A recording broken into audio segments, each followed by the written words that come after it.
Welcome to National Treasures Interviews. National Treasures is, of course, the wonderful podcast that I, Will Duggan, and Laura Lexx do, where we go on lovely days out.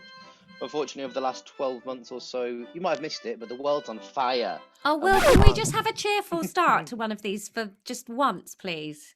Okay, we'll start again then. We're leaving that in the National edit, Treasure. just so that people know what a miserable little egg you are, but you can do it again happier. Welcome to National Treasure Interviews. National Treasures is, of course, the podcast where Laura Lexx and I, Will Duggan, go on lovely days out. But we thought there are some bit of issue with you getting outside now, so we're going to bring it the lovely days to you. So we have got a wonderful lineup of guests who are historical experts. Some of the experts have said to put the word expert in inverted commas, but we haven't, because we think they are experts. We're doing mini lectures to help you through a bit of a rough time and hear about the lovely world. Isn't that right, Laura? Yeah. I don't like your use of the word lecture. It's made me switch off and I'm involved in it. We're going to goof around and prank history. Yeah! It's top bounce. So today we are talking to a man called Tom Garner, how exciting, who is the features editor for History of War magazine, which is there a more exciting magazine, obviously after Home and Garden. Tom has written on a huge range of subjects and interviewed veterans from almost as many wars as Britain has started. And we're very grateful to him for giving up his evening to come and chat with us. Before he became the supercharged journalist that jumps from veteran to veteran telling us about war, Tom used to give guided tours at a number of different locations that would all make very excellent days out when we're allowed to again. However, he's joining us today to tell us about one spot in particular. So, hello, Tom. Thank you for coming. Where are you telling us about today? Hello, Laura and Will. I'm going to be talking to you about Kenilworth Castle today in Warwickshire. Okay. Wonderful. Why? Why? Well, Kenilworth is it's very near to Warwick Castle. It's about only 6 miles away. And although Warwick is very famous because it's intact in form, Kenilworth is actually the largest ruined castle in England by area, and it has a much longer and more illustrious history. It's actually a younger castle, I should point out. That's a mistake. But in terms of the historical events that happened there, a lot more basically happened there than at Warwick Castle. Elephant And castle. Or castle. But I'm from Warwickshire, so I say castle. But I'm aware that the Londoners say castle. Neither of us are from London. We'll say castle. Yeah, Will's a northerner. I don't say elephant. I say mythical beast that cannot be proven. Kenilworth is run by English Heritage, and English Heritage, of course, owns Stonehenge, Dover Castle, Hadrian's Wall. Oh, and there's fuck all to do at Stonehenge, so I reckon it's just a big lump of stones. I hate right. Stonehenge. We're such a. I'm sorry. Oh God, I hate Stonehenge. See, this is where my West Country comes out. No, you shut up, Will Duggan, because Stonehenge ruins every single drive back home I ever have to do because of morons slowing down to look at it. If you want to go and see it, go and see it, but don't just drift past at 10 miles an hour. And that's what many important historians have said over the years. Before we started recording, Laura said to Tom, I might take the piss out of Willoughby's. He's got an archaeology degree. Tom said, don't stand for it. Very much on my side. The first chance he got, he betrayed me. It depends on the period you're talking about. I mean, if it's medieval, no, if it's Dark Ages and onwards, I'm fine with that. But Stonehenge, I think because there's so little facts, you can't really, I find it difficult to pin things onto it, so to speak, in terms of stories. Yeah, so how old is Kenilworth? So Kenilworth dates back to 1120 originally. It was built by a guy called Geoffrey de Clinton, who was King Henry I's treasurer and Lord Chamberlain. So Kenilworth's most oldest part is the keep. That's built in the 1120s. And it's actually one of the more intact parts of the castle because the walls are so thick. It's a huge, great, big square building. Right, you can't miss it, right in the middle. And the whole castle is built around it, as most castles are. The keep is usually in the centre. But then it becomes, so it's used, so first it's Clinton's castle. It becomes into royal hands quite quickly by the end of the 12th century. That used to happen a lot, didn't it? The royalty would sort of find a way yeah. my castle now. Thank you. Bye. What happened to this one? Was it debt or a war? When you say just very quick, Henry I, that is yes. William the Conqueror's son, isn't That's it? Right. Yes. Second eldest son. That's right. Yes. William II was the eldest son, killed out hunting or That's right. murdered. Sorry, In the Tom. New Forest. No, it's fine. No, Henry I. He's the Henry I is the son of William the Conqueror, and he's the penultimate Norman king before King Stephen. Stephen, yes, and then Henry II becomes the first Plantagenet and they rule until 1485, with Richard III being the last one. In terms of Kenilworth coming into royal hands, it comes during the reign of Henry I, effectively, because under the reign of King Stephen there was a period called the Anarchy, and lots of castles were built by rebel lords who were fighting either for Stephen or Queen Matilda. And so when Henry II comes to power, he takes over a lot of these castles, and Kenilworth is part of that. And it stays in royal hands for centuries afterwards. So for example, his son, King John of Robin Hood fame, he builds the outer perimeter walls of the castle, which are still there. And then it comes into the hands of Henry III, his son, but Henry III gives it to Simon de Montfort as a gift. And Simon de Montfort is the Earl of Leicester, but de Montfort rebels against Henry III during what's known as the Second Barons' War. And there's a key conflict between King and what becomes Parliament. How does a castle become ruined while one 6 miles down the road doesn't? Why is Kenilworth trashed and Warwick's pretty much still standing? It's an interesting question. It's often with castles in England, castles are usually ruined because of the English Civil War, more or less. So depending on what side you're on, depending on how well preserved your castle would be. So Warwick was a parliamentarian castle, and because Parliament won the Civil War under Oliver Cromwell, that's largely why it stayed intact. It's not the only reason, but it's a large part of it. Kenilworth, however, was royalist, and it fell to the parliamentarian troops in 1649. Kenilworth was actually, in its intact state, a much grander place than Warwick. And really, that's incredible. Oh yeah. Warwick is, for all its flaws, magnificent to look at. Like it is wonderful. I mean, I like to think with Kenilworth, it's more like how you would envision Camelot to be than Warwick would. And to give you a sense of it, it has not just the castle that you see today and in its intact state, but all around it was a huge lake called the Mere. It was the largest man-made water defence in England at the time, and it stretched for a substantial amount. I mean, for example, King Henry V built a private residence on the other side of this lake, and the ruins today there's like earthworks. They're about 1 kilometre away. So all right. So this castle, it sounds fascinating. I can understand though sometimes where like you hear all of this and it sounds so alive in my head, like, you know, you can picture it all, and then you turn up and you're like, oh cool, it's a cold wet field and some walls. But if you could visit Kenilworth Castle, like, okay, no, I'm going to change this. You have to go and live in Kenilworth Castle for a decade out of its history. Yes. What decade are you picking? Can I pick two? Go on then, because two periods out of 900 years. So my first one would be the decade between 1410 and 1420. This is when King Henry V is on the throne. This is Henry V of Agincourt fame. And Kenilworth is one of his favourite castles. And it's reputed that in 1414, the year before Agincourt, he was at Kenilworth and he received a delegation of French ambassadors who sent him a gift of tennis balls. And they were meant as an insult because he wanted to conquer France. And they sent him the tennis balls saying, go and play tennis. That's all you're good for, effectively. Now, this became a very famous scene in Shakespeare's Henry V. It was the whole reason why Henry V went to war, because of these tennis balls, according to Shakespeare.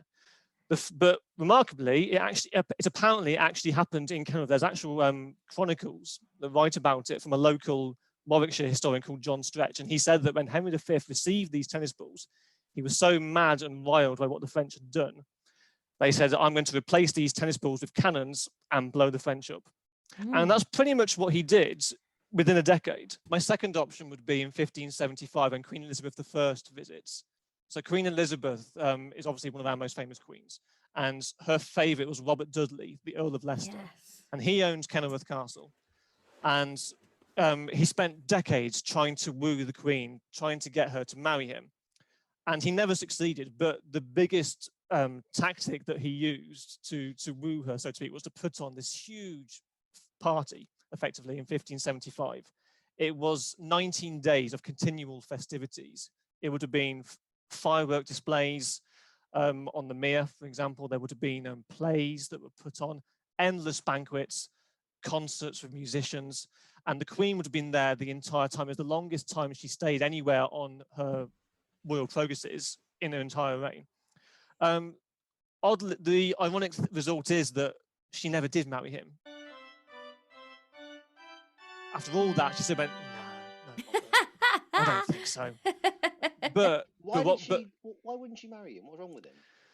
It's political, really, because Robert Dudley, he wasn't a great prince of Europe. He was a nobleman, an English nobleman, but if you're a queen and you want to marry pretty much your royal equal, and if you're an earl, you're below that social status. Robert Dudley made loads of architectural additions to the castle for that party, effectively. He constructed royal apartments. He made the gatehouse that Colonel Hawkesworth moved into later.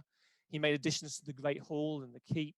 So he was not just putting on parties, he was adding to Kenilworth Castle, simply to say to Elizabeth, will you please marry me? Yeah. Because I've made this nice castle for you, amongst other things. It's like the sort of the equivalent of Will casually dating Beyonce, I suppose. Like, it's in Will's interests to remodel the front room to try and get her to marry him. It sounds like a lot, but actually when you think of what Will would gain from that... Yeah. Beyonce. Yeah. I don't think Beyonce has been in a domicile as small as mine for about 3 decades. I honestly don't think I'm being hyperbolic when I say I think Beyonce's wardrobe might be bigger than my flat. If you had to build a modern castle, what are we looking at in terms of that? So I'm thinking, like, you've got to construct a building that's going to house, say, 200 people. It's got to be siege proof for 6 months, preferably. The only thing I'd say reasonably you don't have to try and defend it from is nuclear bomb. Let's just say if that happens, you're dead. But are we looking at, what's the modern equivalent of a castle? Are we looking like an underground bunker, or how's that looking? I would say you are looking more subterranean, definitely, in terms of because warfare is so very different to the age of castles. You would not build a castle as you traditionally know them, like with a keep, with outer walls, with a moat. None of that, because it wouldn't work in modern warfare. For a start, modern armies do not fight, as we would call it, conventionally. They don't fight. Western armies across the world have uniforms and they have battle tactics, but frequently they're coming up against more guerrilla style types of warfare. And so in terms of fortifications, it's more a case of hunkering down, whether that be bunkers or just very, very tight defenses. But a lot of it would be involving cyber warfare as well. So the dimensions are totally different now to how they were in the medieval period. A knight in shining armor would find how fighting a war today would be completely unrecognizable. You probably wouldn't know what to do. A castle sort of depends on almost like a chivalric or like rules of warfare in order to work. Yes, there is that, but bear in mind a castle is built. A castle can't defend itself against aerial warfare, for example. I know that like trebuchets and stuff like that to sort of like fling things into castles, but did they ever work on like floating people in or flying people in? Like, what was the best way of attacking aerially other than trebuchets?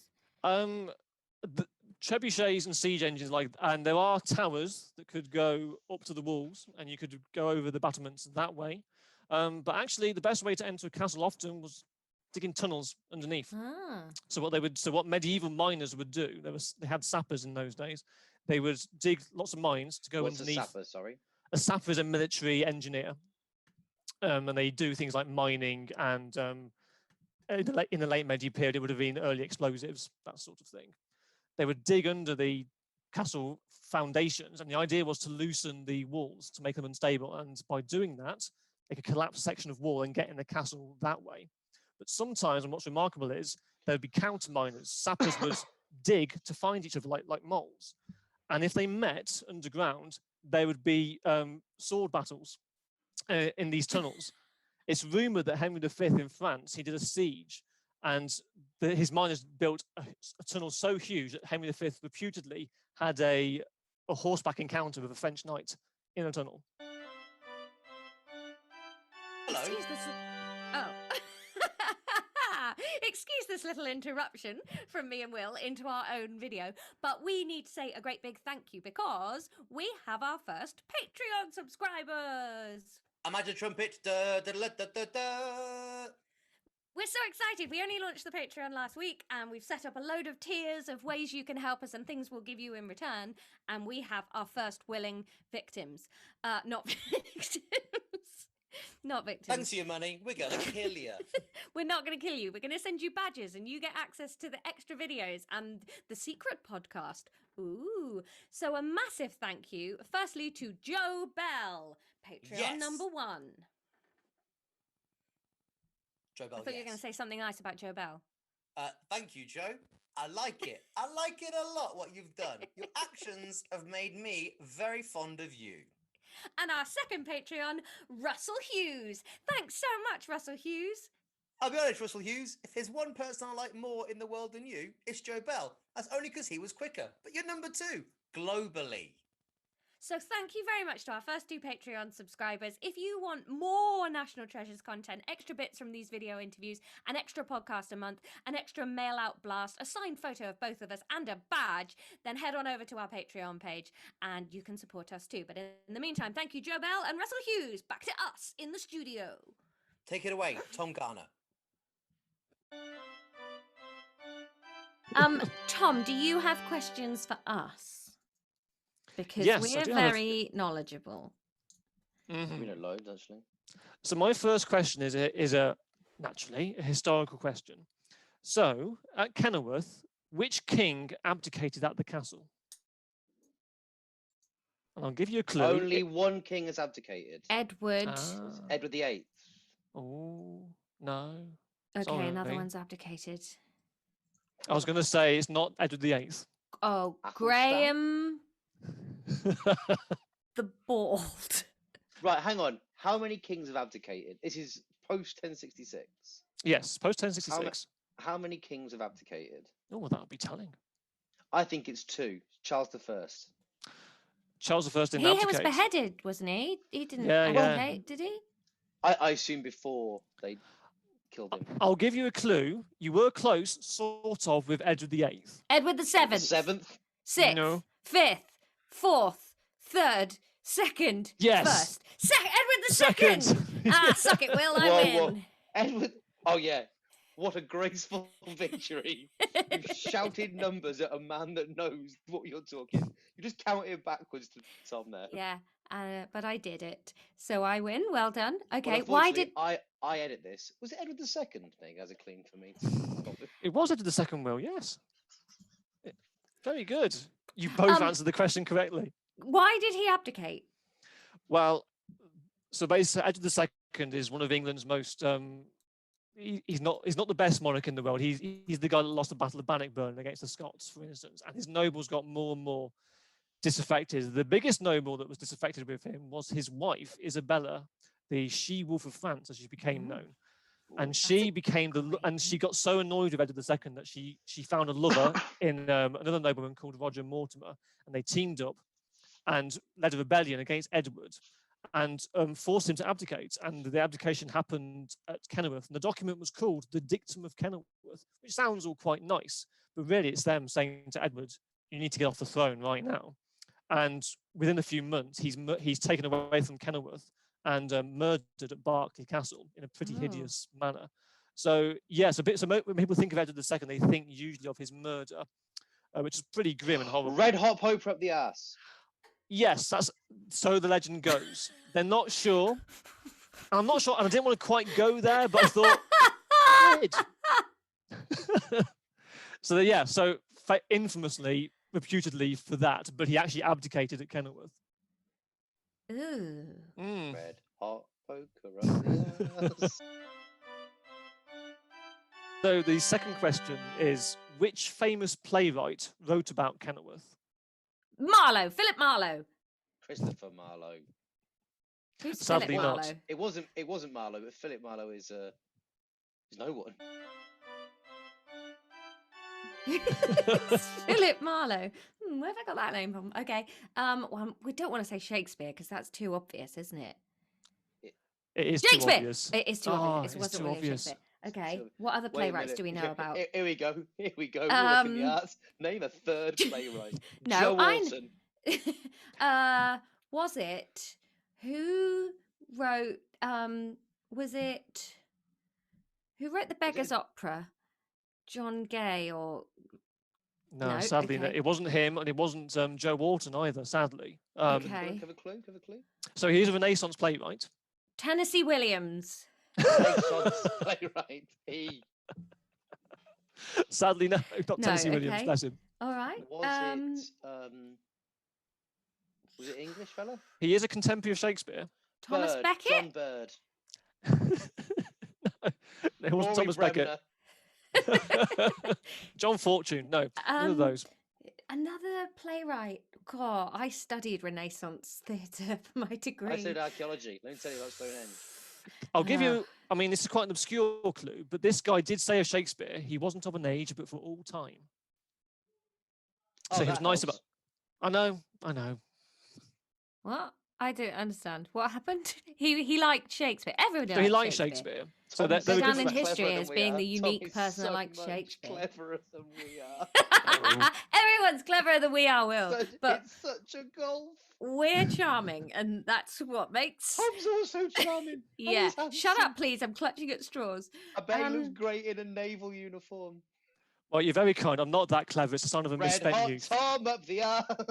Who wrote Tamburlaine? Was it that one? Christopher Marlowe. No, shall I tell the answer? What does it begin with? Give us a B. B. Baudelaire. No. No. Miss Tom Bombadou. He's actually got quite an ordinary name. Brown. Oh, Benjamin. Buttons. Buttons. Stop saying button. Britain. Not British. He's an opera. Think of the most common surname you could think of. Benjamin Jones. Smith. Begins with J. Johnson. Ben Johnson. Yes, I got it. What do you mean you got it? I said Johnson. Oh, we got there finally, didn't we? Your previous guess was Tom Bombadil. Actually, I said Bombadou.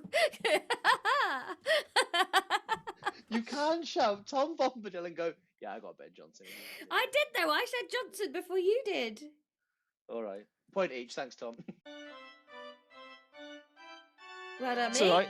So Ben Jonson, I mean, he's famously like the number 2 in sort of Renaissance playwrights. You got Shakespeare, obviously, and then Jonson comes joint second with Christopher Marlowe, more or less, although Jonson would think he's the top playwright of his time. Yeah, we didn't know who he was though, so he's definitely not. Imagine if you brought Shakespeare, Marlowe, and Johnson like to the modern day. We're like, listen, we do Faust with you, Chris. Thanks. It took us a long time to get your name, Ben. Despite it being really tedious. Billy boy, Billy boy. They remade one of yours with Amanda Bynes. Is Kenilworth a sandcastle? Yes. No. Yes. Oh, yeah. Oh, it's made of sandstone. My name's Tom. I'm very clever and I've tricked you. That's what I've heard. That's pretty much it. He gets very bitter when people are better than him, Tom, and I apologise I'm sorry, for his Will. behaviour. The problem is, I used to get bitter, but then it happened so often, I just had to accept it. It's all right. In your defence, it was a choice of 2. So it was a bit of a fact. And I will say, I would have guessed Sandstone. I would have said yes, but for the drama, the Sturm und Drang, that's Berkoff, a playwright. I Stephen. said no. Steve. Steve Berkoff, yeah. Oh, Stevie B. Stevie B, yeah, that's what we call him in the trade. So it's made of sandstone. So it's made of red sandstone, which is part of a great seam that goes down central England. But what's worrying is, if you go to, I mean, I don't recommend you do this, but when you visit Kenilworth Castle, if you drag your finger down the wall, little bits of sand come off. And it's literally compressed sand.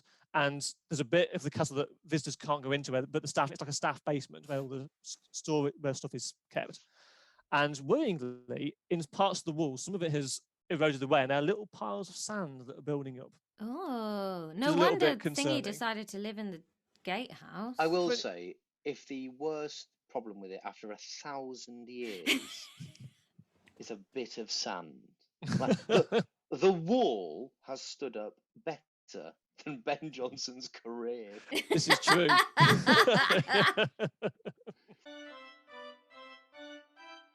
What might we know Kenilworth Castle from? Has it been in stuff? Is it in films and TV and stuff?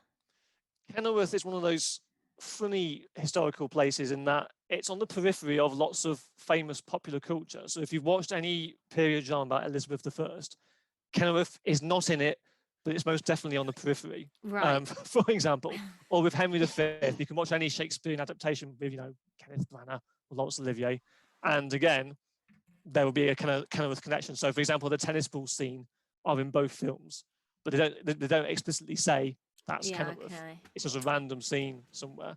But if you watch the Kenneth Branagh Henry V, you'll see that scene with the tennis balls, and having watched this, you will know that's Kenilworth Castle. Pretty much. I'll say it's Kenilworth. You'll do, yeah, of course. Yeah. Not filmed on location, sadly. Although it was filmed for Father Brown, the TV series, oddly. Which is so random. The detective thing. Yeah, so when I worked there, the TV film crew came to film in one of our basements, and it was very odd seeing Mark Williams walking around in a vicar's costume. But he was a very nice man. It was like, oh, it's Mr. Weasley. Oh, fantastic. Yeah. and one of the Weasley twins turned up one day at the castle as well.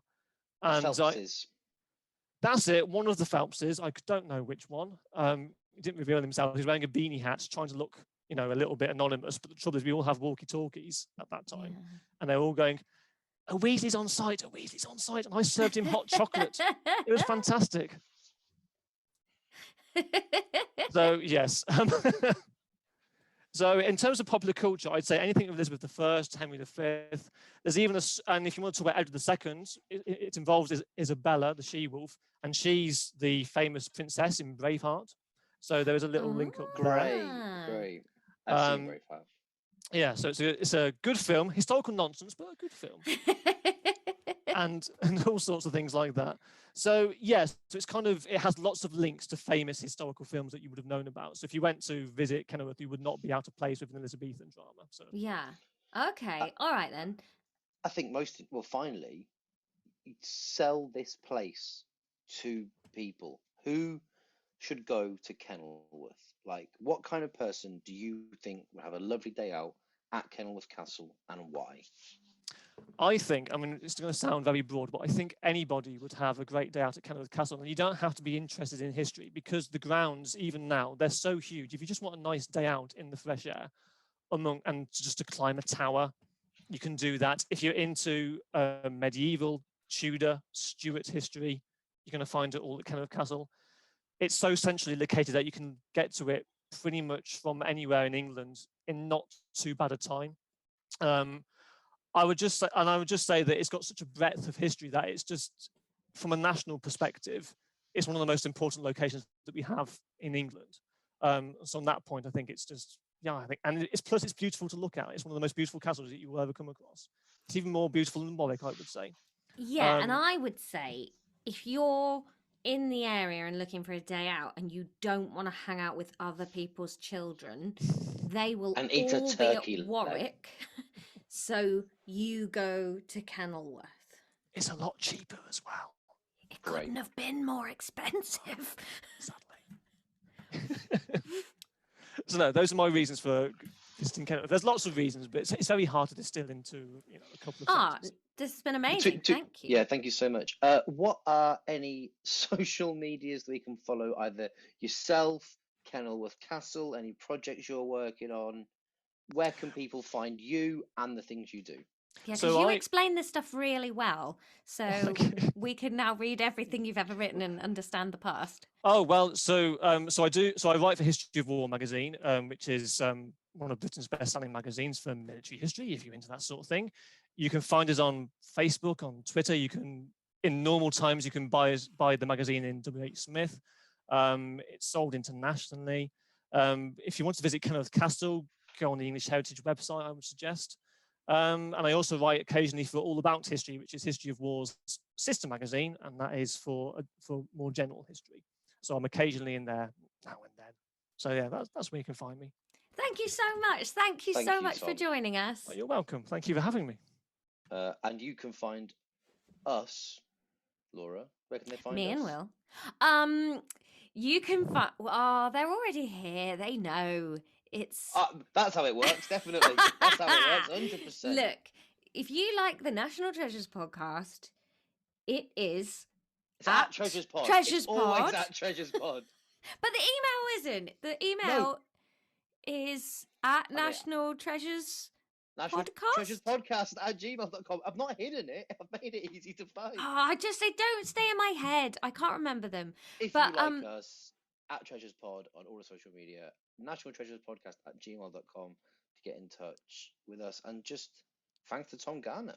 Yeah, thank you so much. And if you like the video, like and subscribe and share it. It's obviously quite a new venture for us doing interviews and stuff, but we hope to be back with Series 2 of National Treasures, where we'll be out and about for more days out on podcasts. But thank you for watching. We'll see you again. Goodbye.